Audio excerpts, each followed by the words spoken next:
Ano Bíblico 2022. Hoje, 12 de maio.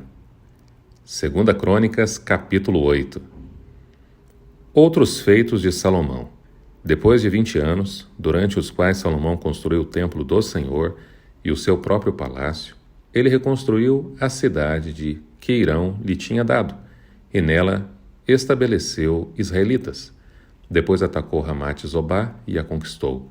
Também reconstruiu Tadmor no deserto e todas as cidades armazéns que havia construído em Ramate.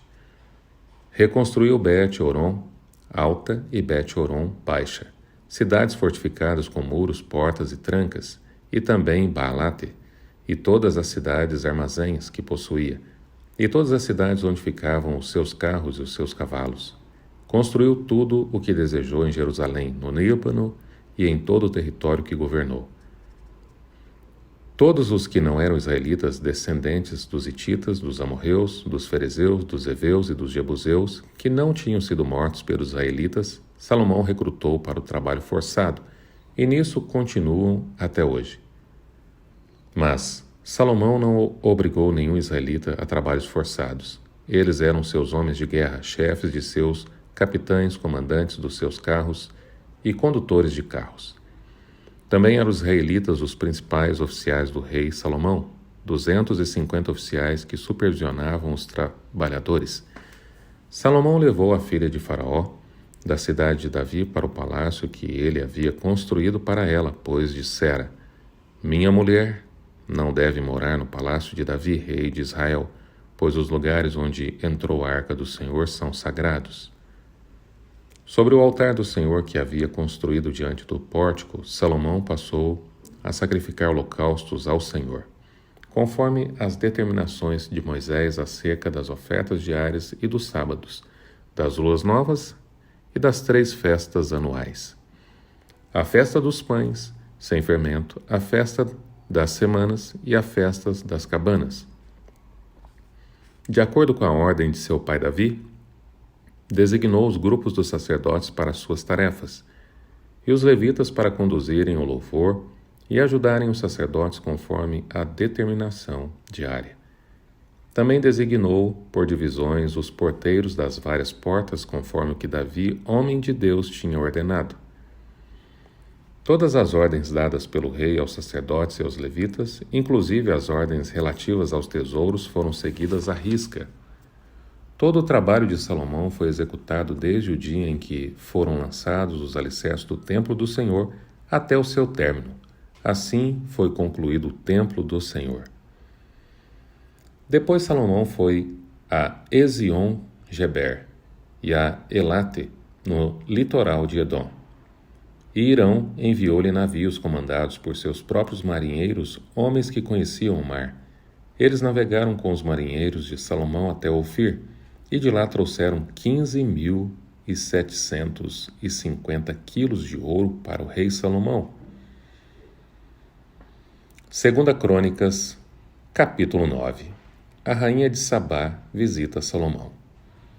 A rainha de Sabá soube a fama de Salomão e foi a Jerusalém para pô-lo à prova, por perguntas difíceis. Quando chegou acompanhada de uma enorme caravana, com camelos carregados de especiarias, grande quantidade de ouro e pedras preciosas, foi até Salomão e lhe fez todas as perguntas que tinha em mente. Salomão respondeu a todas. Nenhuma lhe foi tão difícil que não pudesse responder. Vendo a sabedoria de Salomão, bem como o palácio que ele havia construído, o que era servido em sua mesa, o lugar de seus oficiais, os criados e os copeiros, todos uniformizados, e os holocaustos que ele fazia no templo do Senhor, ela ficou impressionada. Disse ela então ao rei: Tudo que vi em meu país, eu ouvi acerca de tuas realizações e de tua sabedoria, era verdade. Mas eu não acreditava no que diziam, até ver com os meus próprios olhos. Na realidade, não me contaram nem a metade da grandeza da tua sabedoria. Tu ultrapassas em muito o que ouvi. Como devem ser felizes os homens da tua corte, que continuamente estão diante de ti e ouvem a tua sabedoria. Bendito seja o Senhor, o teu Deus, que se agradou de ti e te colocou no trono dele para reinar pelo Senhor, pelo teu Deus, por causa do amor de teu Deus para com Israel e do seu desejo de preservá-lo para sempre. Ele te fez rei para manejar, manter a justiça e a retidão. E ela deu ao rei 4.200 quilos de ouro, e grande quantidade de especiarias e de pedras preciosas. Nunca se viram tantas e tais especiarias como as que a rainha de Sabá deu ao rei Salomão. Os marinheiros de Irão e de Salomão trouxeram ouro de Ofir. Também deram madeira de junípero e pedras preciosas. O rei utilizou a madeira para fazer a escadaria do templo do Senhor e do palácio real, além de harpas e liras para os músicos. Nunca se tinha visto algo semelhante em Judá. O rei Salomão deu à rainha de Sabá tudo o que ela desejou e pediu, muito mais do que ela lhe tinha trazido. Então ela e seus servos voltaram para o seu país. O esplendor do reino de Salomão. O peso do ouro que Salomão recebia anualmente era de 23.300 quilos, fora o que os mercadores e os comerciantes traziam. Também todos os reis da Arábia, os governadores do país, traziam ouro e prata para Salomão. O rei Salomão fez 200 escudos grandes de ouro batido, utilizando 3,6 kg de ouro em cada um. Também fez 300 escudos pequenos de ouro batido, com 1,8 kg de ouro em cada um, e os colocou no palácio da floresta do Líbano. O rei mandou fazer ainda um grande trono de marfim revestido de ouro puro. O trono tinha 6 degraus e um estrado de ouro fixo nele. Nos 2 lados do assento havia braços, com um leão junto à cabeça do braço. 12 leões ficavam nos 6 degraus, um de cada lado. Nada igual havia sido feito em nenhum outro reino. Todas as taças do rei Salomão eram de ouro, bem como todos os utensílios do palácio da floresta do Líbano. Não havia nada de prata, pois a prata quase não tinha valor nos dias de Salomão. O rei tinha uma frota de navios mercantes, tripulados por marinheiros do rei Irão. Cada 3 anos a frota voltava trazendo ouro, prata, marfins, macacos e pavões. O rei Salomão era o mais rico e o mais sábio de todos os reis da terra. Estes pediam audiência a Salomão para ouvirem sabedoria que Deus lhe tinha dado. Ano após ano, todos os que vinham traziam algum presente, utensílios de prata e de ouro, mantos e armas, especiarias, cavalos e mulas. Salomão possuía 4.000 estábulos para cavalos e carros, 12.000 cavalos, dos quais mantinha uma parte nas guarnições de algumas cidades e a outra perto dele, em Jerusalém. Ele dominava sobre todos os reis desde o Eufrates até a terra dos filisteus, junto à fronteira do Egito. O rei tornou a prata tão comum em Jerusalém quanto as pedras, e o cedro tão numeroso quanto as figueiras bravas de Cefelá. Os cavalos de Salomão eram importados do Egito e de todos os outros países.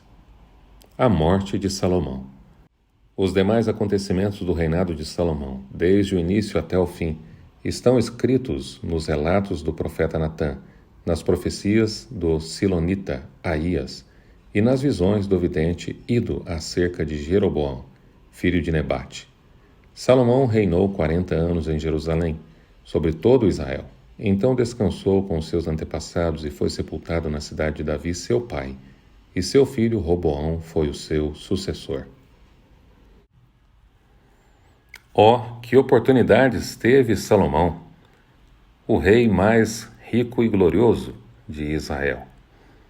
Não devia ser apenas um guerreiro, um estadista, um soberano, mas um homem forte e bom, um exemplo de fidelidade, um mestre de justiça. Com terna solicitude, Davi exortou Salomão a ser varonil e nobre, a mostrar misericórdia e magnanimidade para com seus súditos.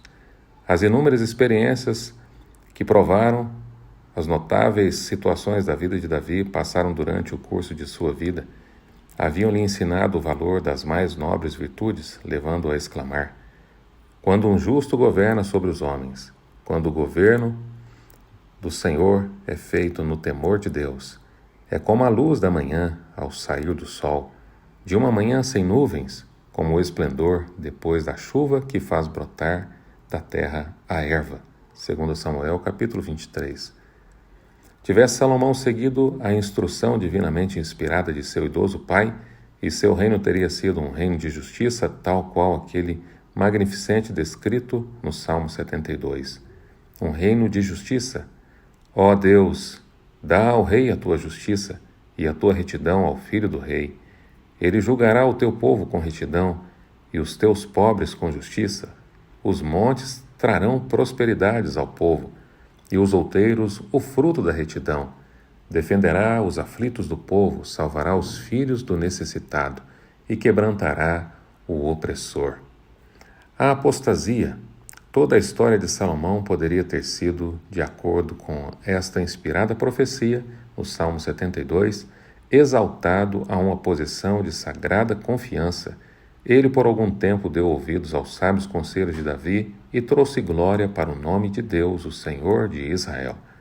Os últimos anos de seu reinado, porém, foram deslustrados pelo orgulho, autossuficiência e exaltação própria.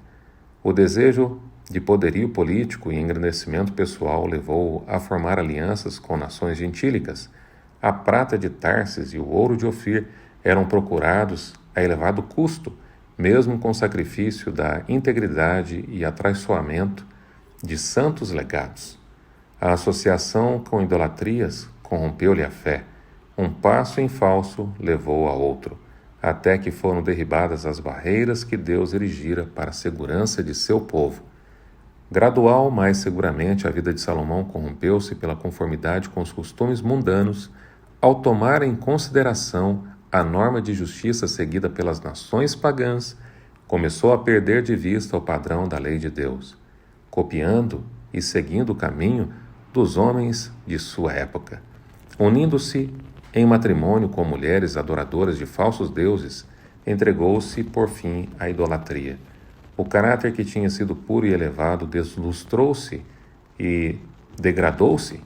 A mente que, consagrada a Deus, fora uma vez inspirada a escrever as preciosas palavras de sabedoria encontradas no livro de Provérbios, aquela mente nobre, através das más associações e constante condescendência, tornou-se fraca em força moral.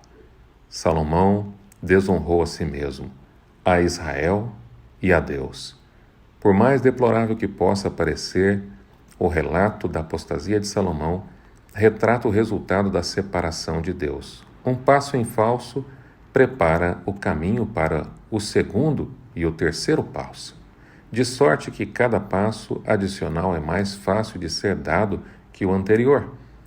É nosso privilégio dar ouvidos às advertências de Deus na vida de Salomão. Como seguidores de Cristo, cumpre-nos honrar nosso Mestre pelo estudo de seus ensinos e obediência aos seus mandamentos. Devemos manifestar nosso amor e temor a Deus pela recusa em conformar-nos à norma de direito prevalecente nesse mundo. Cuidemos para não nos afastarmos da simplicidade de nossa fé. A norma do direito que os cristãos cumpre seguir deve ser sempre a norma apresentada nas Sagradas Escrituras. Devemos estar sempre precavidos contra toda influência mundana, capaz de enfraquecer nossa força moral. Sigamos o conselho do apóstolo Paulo.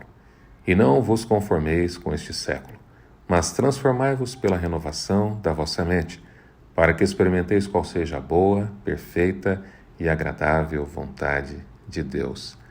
Um homem precisa sempre vigiar, nunca vacilar, porque quem está em pé, cuide que não caia. Deus ama você e a sua família. Fique firme no Senhor. Alimente-se da palavra de Deus, pois está escrito: nem só de pão viverá o homem, mas de toda a palavra que prossegue da boca de Deus. Deus te abençoe, em nome de Jesus.